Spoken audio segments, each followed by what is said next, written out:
I once talked to Seth Godin on the phone, and here's how it changed my life and business.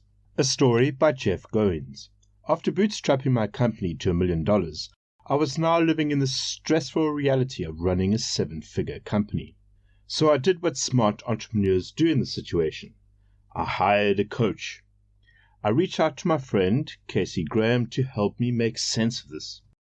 Together, we mapped out a plan that included $600,000 in new salaries, a bigger team, more work, and even more stress.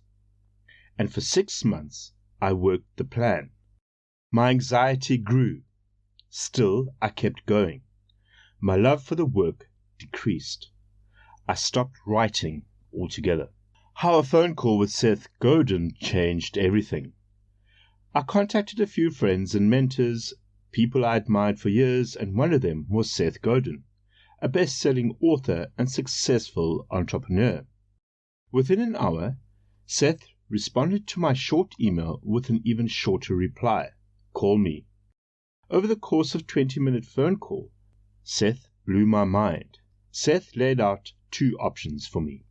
Number 1, scale my business and graduate to CEO, and acquire other businesses to help deal with the churn of my industry, eventually creating an 8 to 9-figure company and selling it. Number 2, keep the business at the same size and focus on profitability instead of growth, saving at least half the money I make every year. Then focus on my craft. How I strategically scaled back. I looked at my daughter and my son, who were 6 months and 4 years old respectively. I thought about spending the next 2 years of their lives trying to scale the business. I don't want to run a business, I thought. The next day, I started making decisions over the past 6 months that changed everything. First, I right-sized my business. I decided to stop growing. Bigger wasn't better. More manageable was better. Better was better. Then I focused on only what I could do. Your highest best, as my old boss used to call it, for me, and that's writing. Finally, I decided to stay in my lane. I changed the game I was playing, how I was keeping score, what winning was, and so many other things. And guess what? I felt a lot happier. I had more time to write, more freedom, and I kept a small but lean team of 3 full-time employees, plus myself. This feels like me. So here are the lessons I learned. You can't have what other people have if you aren't willing to do what they do. Sometimes you don't need to grow to get what you really want.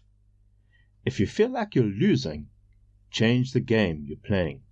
Nobody ever told me you can create your best work and thrive. For me, that meant having a business and not feeling the pressure to scale it. So that's what I did, and I couldn't be happier. If you've ever felt the pressure to build something big to do what you really want to do, remember these words. You don't have to do this. You can create a life you want without playing somebody else's game. Tell us, has your career ever been at the point of collapsing? What did you do to help yourself?